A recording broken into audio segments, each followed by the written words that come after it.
అదే RTV app వార్తల్ని క్షణాల్లో చదివే అవకాశం ఉంటుంది. ఒక న్యూస్ పేపర్, ఒక టెలివిజన్ ఛానల్ మీ చేతుల్లో ఎప్పుడు ఉంటాయి. ల్యాండ్ రెగ్యులరైజేషన్ స్కీమ్ రద్దు చేయాలంటూ బీఆర్ఎస్ ఆందోళన పథం పట్టింది.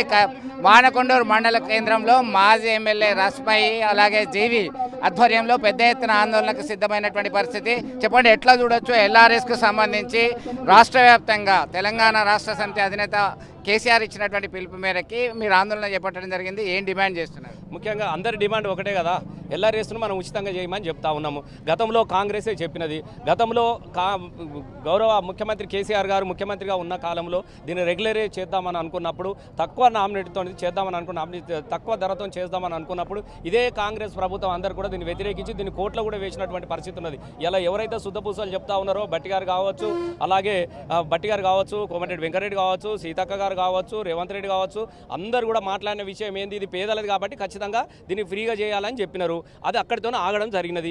ఇలా మేము కూడా గదే కోరుకుంటా ఉన్నాం. మీరు ఏదైతే కోరుకున్నా ఉన్నారో, మీరు గతంలో బీఆర్ఎస్ పార్టీని ఇది ఉచితంగా చేయాలని మీరు ఏదైతే అడిగినరో మేము కూడా గదే అడుగుతా ఉన్నాం కదా. చేయడానికి వచ్చిన ఇబ్బంది లేదు, మీరే కదా చెప్పినారు మేము అధికారంలోకి వచ్చిన తర్వాత ఎల్ఆర్ఎస్ని మేము ఉచితంగా చేసి పెడతామని చెప్పేసి. దీంతో పాటుగా అనేక వాగ్దానాలు ఇచ్చారు. అనేక వాగ్దానాల గురించి మేము చర్చ పెట్టేట్టు తలుసుకోలేదు. మీరు ఏదైతే ఖచ్చితంగా అమలు చేస్తామని చెప్పారో దాన్ని అమలు చేయమని చెప్పేసి మేము అడుగుతా ఉన్నాం.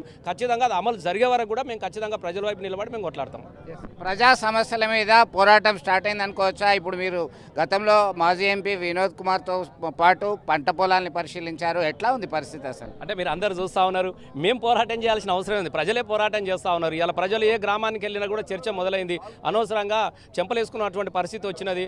అత్యాశకు పోయినాము. కాంగ్రెస్ చెప్పిన వాగ్దానాలకు మేము ఆశపడి మంచి పానమసంటి ప్రభుత్వాన్ని కూడా మేము దూరం చేసుకుంటా ఉన్నాము. ఇలా కేసీఆర్ గారు ఉన్నప్పుడు గీకాలని కూడా ఎక్కడ చూసినా చెరువులు మత్తలు దుంకినాయి. ఇలా చెరువుల కింద పచ్చని పొలాలను చూసినాం. ఇలా పచ్చని పొలాలు ఎండిపోయిన పొలాలలో పశువులను మేపుకున్నటువంటి పరిస్థితి మాకు కనబడతా ఉన్నది. 4 రోజులైతే ఆ పశువులను కూడా కోతకమ్ముకున్నటువంటి పరిస్థితి కూడా కనబడతా ఉన్నది. ఇప్పటికే చెరువులో ఉన్నటువంటి ఈ పాటికే ఎండలు కూడా ఈసారి విపరీతంగా మొదలైపోయినాయి. ఇప్పటికే ఎండ తాగిని తట్టుకోలేక చెరువులో ఉన్న చేపలు చనిపోతూ ఉన్నాయి. చాలు కింద పశువులకు ఇబ్బంది ఏర్పడా ఉన్నది. ఇలా నీళ్ళ గురించి దృష్టి పెట్టలేక ఇప్పటికి కూడా మిడ్ మానేర్లో 2 టీఎంసీలు ఉన్నాయి. అవి అంతగిరి ప్రాజెక్టులోకి తీసుకొస్తే మనకి ఇలా మానకొండూరు నియోజకవర్గం సుమారు 1,00,000 ఎకరాలకి పంటకు సరిపోయినటువంటి నీళ్లు ఉన్నా కూడా దాని మీద ఏమాత్రం శ్రద్ధ పెట్టకుండా ఎందుకంటే నేను విమర్శగా దీన్ని తీసుకోవద్దని చెప్తలేను.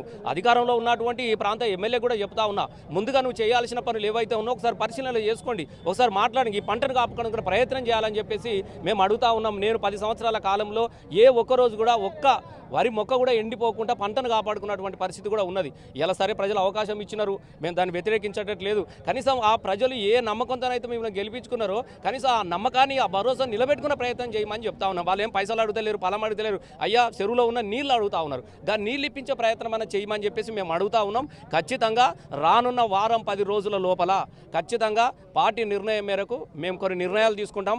మానకొండూరు నియోజకవర్గానికి సంబంధించినటువంటి ఏ సమస్యలు అయితే ప్రధానంగా ఉన్నాయో, ప్రజల అవసరాలు ఏమున్నాయో వాటి మీద చర్చించుకొని ఖచ్చితంగా ప్రజల తరఫున మేము పోరాటం చేస్తాం. ప్రజలకు ఇచ్చినటువంటి హామీలన్నీ కూడా అమలు చేయాలి అనేటువంటి డిమాండ్ చేస్తూ ప్రజల పక్షాన పోరాటం చేయడానికి సిద్ధంగా ఉన్నామని చెప్పేసి హెచ్చరికలు జారీ చేస్తున్నటువంటి పరిస్థితి. గతంలో ఎల్ఆర్ఎస్ ఫ్రీగా చేయాలని చెప్పినటువంటి ప్రతిపక్షంలో ఉన్నటువంటి కాంగ్రెస్ నేతలు ఇప్పుడు అధికారంలోకి వచ్చిన తర్వాత ఎందుకు వసూళ్లకు పాల్పడుతున్నారు? ప్రజల పక్షాన ఉండి పోరాటం చేయడానికి సిద్ధంగా ఉన్నాం, తాగునీటిని అందజేయండి అని డిమాండ్ చేస్తున్నటువంటి పరిస్థితి. మనతో బీఆర్ఎస్ జిల్లా అధ్యక్షులు జీవి ఉన్నారు. చెప్పండి, ఎట్లా చూడొచ్చు మీరు? ప్రజల పక్షాన పోరాటం మొదలైందని అనుకోవచ్చా? ఎల్ఆర్ఎస్ మీద మీరు పార్టీ వైఖరి ఎట్లా ఉండదు? రేవంత్ రెడ్డి ప్రభుత్వం ప్రమాణ స్వీకారం చేసిన తెల్లారి నుంచే మా ప్రభుత్వం మొదలైపోయింది వ్యతిరేక కార్యక్రమాలు. ఎందుకంటే ఈ ప్రభుత్వం ఎక్కడో నిలవదన్న సంగతి మాకు తెలుసు. ఈరోజు ఎల్ఆర్ఎస్ విషయంలో రేవంత్ రెడ్డి అప్పుడేమో ఫ్రీ అన్నాడు, ఇప్పుడేమో ఫీజు అంటాడు. ఉత్తమ్ కుమార్ రెడ్డి మాట్లాడిన మాటలు ఉట్టుడినే వెళ్ళిపోయినాయి. ఈరోజు ఎల్ఆర్ఎస్ గత ప్రభుత్వము తెలంగాణ ప్రజల యొక్క వినపాన్ని మన్నించుకొని ఎవరైతే ఇల్లు కట్టుకుంటప్పుడే రెగ్యులేట్ చేసుకోమని చెప్పి గత ప్రభుత్వం జీవో ఇచ్చింది. ఇప్పుడు వీళ్ళు సమయం ఇవ్వకుండా కేవలం 30 రోజులు టైం ఇచ్చేసి 1,000 రూపాయలు కట్టాలని చెప్పేసి 30 టార్గెట్ పెట్టడం అనేది తప్పు. ఇది కావాలని చేస్తున్నటువంటి కక్ష సాధింపు చర్యలో భాగమే ఇది. ఎందుకంటే తెలంగాణ ప్రభుత్వానికి గతంలో ఉన్న ముఖ్యమంత్రి గారికి మంచి పేరు రావద్దు, కేటీఆర్ గారికి మంచి పేరు రావద్దు అని చెప్పి దోచుకునే చర్యలో భాగంగానే ఈరోజు ఎల్ఆర్ఎస్ని వాళ్ళు వసూలు చేస్తున్నారు.